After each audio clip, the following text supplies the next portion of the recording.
Bonjour les amis. Cameroun-Brésil ou l'effet Onana. Bon, comme vous le savez tous, André Onana était le portier camerounais titulaire au début de ce mondial, a été malproprement viré et actuellement il y a une sorte de cabale qui est montée contre lui, on parle d'indiscipline et tout ça. Bon, sauf qu'il n'y a pas de communiqué officiel de l'instance fêtière du football camerounais. C'est toutes les informations que nous avons sont de l'ordre de davantage l'ordre de la rumeur en tout cas. Donc le Cameroun a battu le Brésil lors de son dernier match, même si nous n'avons pas pu nous qualifier. Nous nous sommes offert une victoire de prestige face au Brésil. Et j'aimerais partager avec vous une réflexion à ce propos. Au-delà de l'euphorie, on peut se poser la question de savoir quels ont été les ingrédients de ce succès. De ce succès de prestige face au Brésil. Une équipe qu'aucune équipe africaine avant n'avait battue en Coupe du Monde. Une équipe donc qui désormais s'est fait battre par le Cameroun dans toutes les compétitions majeures de football. La Coupe du Monde, les Jeux Olympiques et la Coupe des Confédérations. Ce qui n'est pas rien. Loin de là. Ce qui démontre le caractère guerrier, la valeur des footballeurs camerounais. Mais comme je disais, au-delà de l'euphorie, il faut quand même s'interroger sur les ingrédients du succès contre le Brésil lors de ce mondial qatari. Et faire le parallèle avec l'affaire Onana. Parce que selon les indiscrétions que réclamait André Onana et qui lui a valu d'être éjecté, il a réclamé quelques modifications dans la stratégie de jeu, notamment au niveau de la défense. Il a réclamé que l'un de ses coéquipiers, Nicolas Nkoulou, pour ne pas le nommer, qu'il trouvait moins vif, soit remplacé par d'autres défenseurs plus jeunes, tels que les Christopher Wo, les Enzo Ebossi.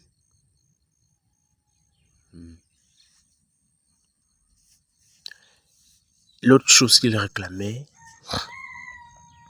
au niveau de l'attaque, c'était que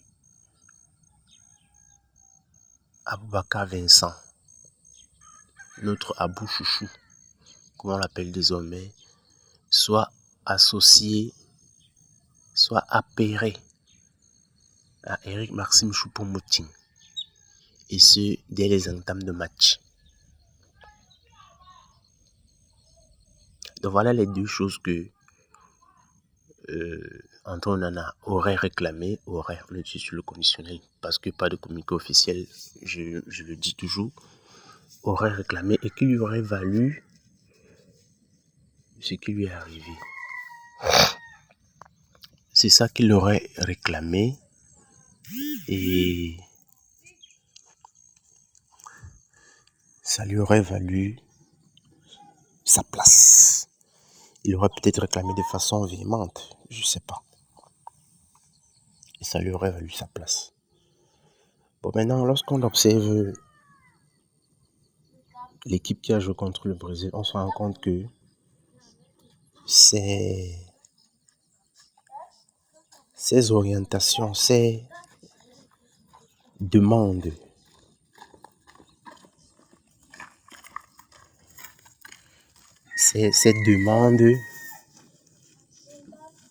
du portier Onana. En fait, c'est ça qui a été fait. C'est précisément ce qui a été fait, ce qu'il demandait. Et c'est précisément ce qui a apporté le succès. Donc, en défense, il n'y avait pas de Nicolas Nkolo contre le Brésil. Bon, on nous a fait croire, on nous a dit qu'il était forfait. Bon, pour quelle raison, blessure, je ne sais pas. Mais à mon sens, c'est de la mascarade. Il a été tout simplement mis à l'écart.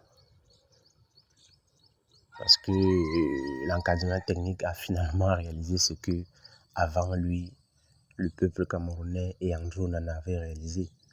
C'est-à-dire le manque de vivacité de Nicolas Nkolo.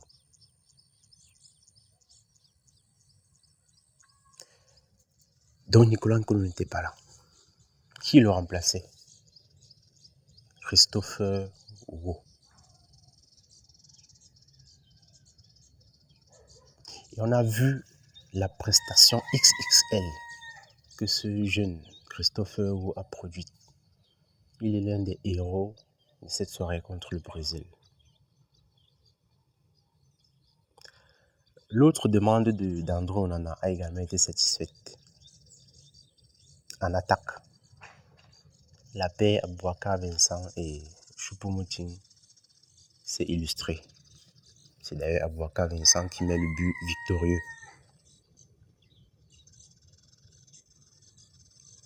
Donc, ils ont finalement fait ce que André Onana demandait, mais après l'avoir viré. Ce type de management toxique me rappelle des entreprises par lesquelles je suis passé à l'époque où vous êtes jeune cadre, vous avez au-dessus de vous un directeur, vous faites une réunion avec le patron, vous émettez une idée, votre directeur, il veut s'approprier votre idée, il veut s'approprier les lauriers auprès du patron. Il dit non, il s'oppose à votre idée publiquement. Et pour se rassurer que vous n'avez pas fait de vagues, il vous fait même virer ou muter ailleurs. Et une fois que vous êtes parti, il déterre la proposition que vous aviez faite précédemment, refait un document, signe cette fois-ci à son propre nom pour s'approprier l'idée. Vous savez, les propositions étaient faites parfois, soit directement en salle de réunion, soit sous la forme de documents cotés qu'il fallait traiter, faire des comptes rendus écrits. Donc vous faites un compte rendu écrit, naturellement votre responsable d'unité, votre directeur doit signer. Sauf qu'il lit, il voit que c'est une idée pertinente, mais il ne veut pas que vous ayez ces mérites-là, il ne veut pas que vous récoltiez les lauriers. Il prend le document. Vous avez parfois deux réactions. Soit il enterre purement et simplement le document, ça disparaît. Il s'arrange à ce que vous soyez envoyé ailleurs ou même viré. Et ensuite, il déterre le document, comme je disais, pour le réécrit, le signe pour s'approprier l'idée, pour vous voler votre idée en fait. Soit alors, il vous disait carrément de changer le sens de votre proposition, vous donner des orientations dans ce qui vous éloigne en fait de ce que vous aviez proposé initialement, et à la limite qui peuvent vous coûter votre poste. Ils vous font faire une proposition banale en vous disant non, le patron n'aime pas ci, le patron n'aime pas ça, allez écrire plutôt comme ça. Si vous êtes naïf, vous le faites. Il signe. Quand il signe, ça n'engage en rien. Il signe juste pour dire qu'il a vu le document qui est passé devant lui. La responsabilité de la proposition faite, c'est toujours vous qui la portez. Donc, une fois que l'affaire tourne au vinaigre, votre mauvaise proposition qu'il vous a inspirée, lorsqu'elle fait foirer, lorsqu'elle foire ou lorsqu'elle fait perdre quelque chose à l'entreprise, par exemple dans mon secteur, le secteur juridique, lorsqu'elle entraîne un risque contentieux pour l'entreprise, juste parce que vous aviez identifié, hein, mais parce que vous avez voulu obéir, vous dites non, voilà, je suis mon directeur. Lorsque ça foire, c'est vous le responsable. Et d'ailleurs, il s'assure que ça foire. Alors, vous êtes dégagé. Ensuite, derrière, il reprend votre première idée à son compte pour garder son poste, pour être bien vu. Donc, c'est probablement ce qui s'est passé avec l'affaire Onana. Il y a certainement des héros dans le match Cameroun-Brésil. Le premier étant Aboubakar Vincent. On peut également citer le gardien David Epassi, Davis Epassi. On peut citer les défenseurs dont j'ai parlé tout à l'heure. Christopher Rowe, Enzo Ebosse, Nuo Tolo. Ouais, avec le fighting spirit et tout. Mais l'autre héros qu'on a tendance à oublier, c'est bien André Onana. Parce que la recette du succès contre le Brésil est bien celle-là qu'il avait donnée. Il avait donné cette recette. Elle a été appliquée. Mais comme les gens ne sont pas humbles pour reconnaître qu'ils ont tort, il fallait le virer pour rester appliquer sa formule derrière. C'est assez triste, mais ça demande bien l'environnement dans lequel nous sommes en Afrique et qui nous tire vers le bas. Cette façon de croire toujours que lorsqu'on est l'aîné, ça veut dire qu'on a toujours raison. C'est faux. Ça veut dire qu'on ne peut pas se tromper. C'est faux. Ça veut dire qu'on ne peut pas reconnaître humblement ses erreurs. C'est faux. Maintenant, l'autre question dans cette affaire, c'est de savoir si cette manigance qui a permis d'éjecter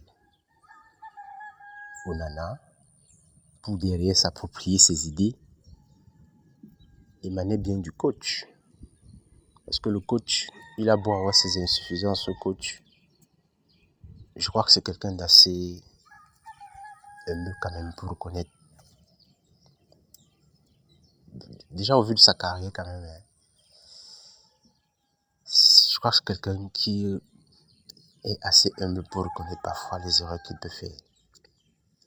Est-ce que toute cette cabale ne trouverait pas sa source à l'instance fêtière du football camerounais? C'est une question qui mérite d'être posée. Mais de tout ça, nous en reparlons. N'oubliez pas de vous abonner. Allez, ciao les amis.